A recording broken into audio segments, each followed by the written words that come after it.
10 minutes away from the school, she turns around to me while still driving and looks me square in the face and says, "Son, if you are lying and you have me waste my time and embarrass myself in front of your principal, I am going to beat you senseless in front of the whole school."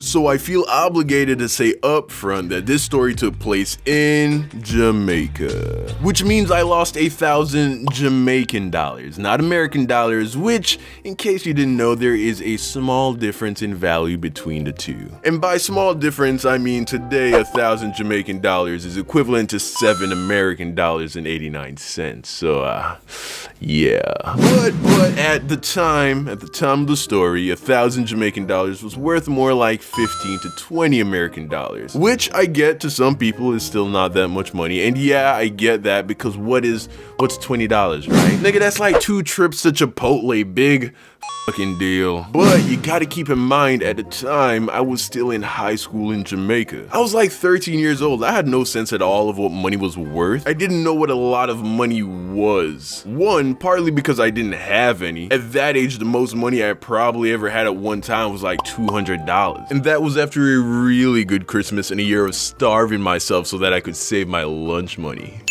And 2, because I grew up with Black Caribbean parents. I heard all the typical that Black parents say to their kids when it comes to money. If I left the lights on in a room, I'd hear, "Hey boy, you better turn off the light, them know come no say nah pay the light bill." If I'd asked to stop at Burger King after school any day except a Friday, I'd hear, "Oh, you want Burger King? Hold on, say your Burger King money."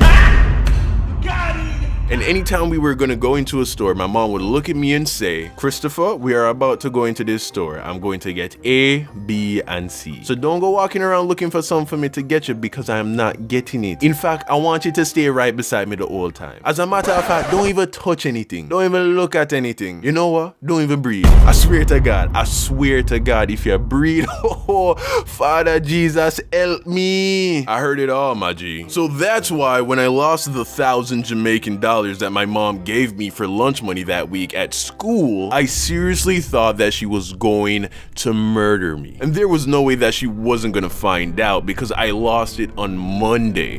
There was no way that I was gonna make it the whole week with 0 monies. So there I was, sitting in my room after school, accepting the fact that the money was gone. And I had to tell my mom. So of course, I now had to decide what it is that I was gonna tell her. I decided that my best option was to tell her the truth. Fast forward a few hours later, my mom's back home from work and I'm standing in her room ready to break the news to her. She's like, "Hey son, how was your day at school?" And then I open my mouth and say, It was terrible." She's like, "Why, what happened?" And then I say, "It was terrible because a guy stole all of my lunch money, mommy." Yes, nigga, I lied, okay, I lied. I didn't have the balls to tell her that I lost the money. So I figured that if I told her that someone took it, she wouldn't be mad at me and we just dropped the issue. Unfortunately, I guess I didn't take into account a very important fact that I stated earlier. I grew up with Black Caribbean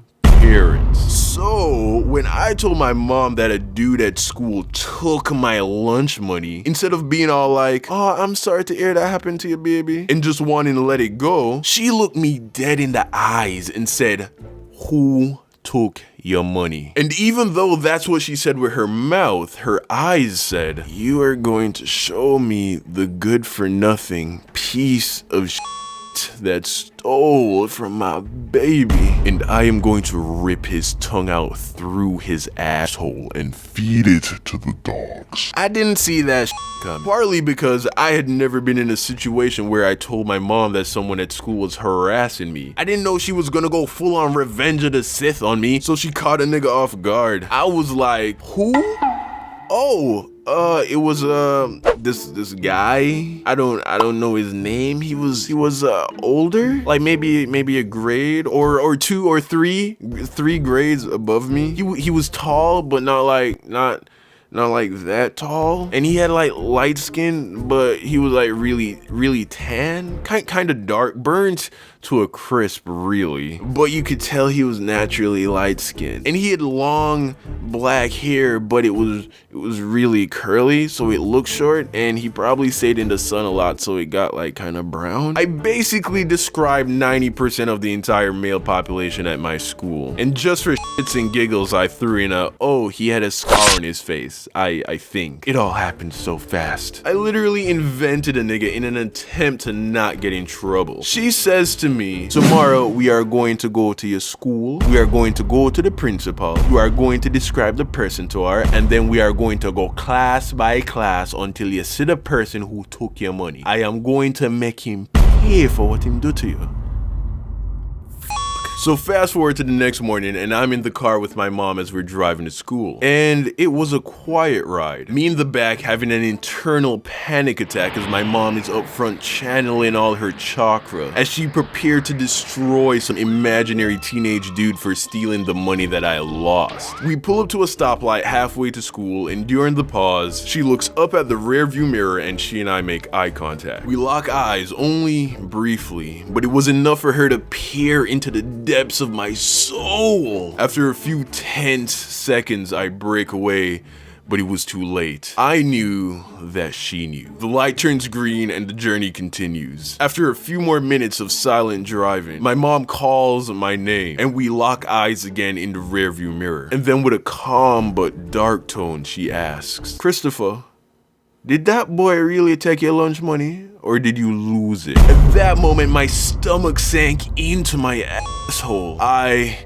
was caught. But instead of coming clean, I doubled down with the lie. I couldn't afford to get in trouble for both lying and losing a week's worth of lunch money. I say to her, no mom, that guy stole my money. She says nothing. The drive continues in deafening silence. 10 minutes away from the school, she turns around to me while still driving and looks me square in the face and says, son, if you are lying and you have me waste my time and embarrass myself in front of your principal, I am going to beat you senseless in front of the whole school. I had never been more scared of my mother than at that moment. I couldn't hold it together any longer. I came clean. I told her everything and I apologized for lying to her. She turns back around and continues to drive, saying nothing. The next thing I know, we pull off to the side of the road. And after a pause, my mom says, get out of the car and take off your belt. I begged, I pleaded, Mom, please. No, don't do this. It's rush hour traffic right now. Without a doubt, someone I know is gonna see you whooping my ass.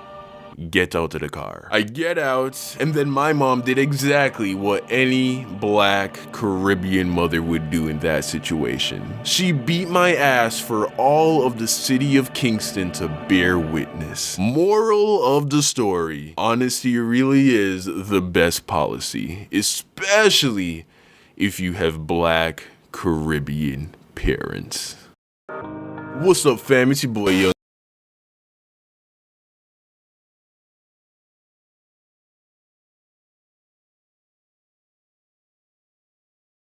Don the Sauce God. Today's winner of their very own signed YDSG poster is my man Brandon. Congrats fam, check your DMs for more. If you want a chance to win next week, just go ahead and follow me on Twitter and retweet my pinned tweet. And you know what, follow me anyway, cause you know I'm trying to get to that 10K followers on Twitter, so go support the movement, man. Side note, for those of you who are still waiting on your posters, they're coming. I seriously underestimated the process of getting these posters done how I want them done. I've had to do a couple of reprints just because I was not satisfied with the quality that they came out in the first 2 times. I also just came to New York real short notice, so I had to find a place over here to do it. So by the time you're watching this, what will hopefully be the sauciest batch of posters will be in the printing process and ready for me to pick up in a couple days. Thank y'all for your patience. As always, I want to thank y'all for your love and support. Make sure you're subscribed and hit that notification bell so you never miss a video.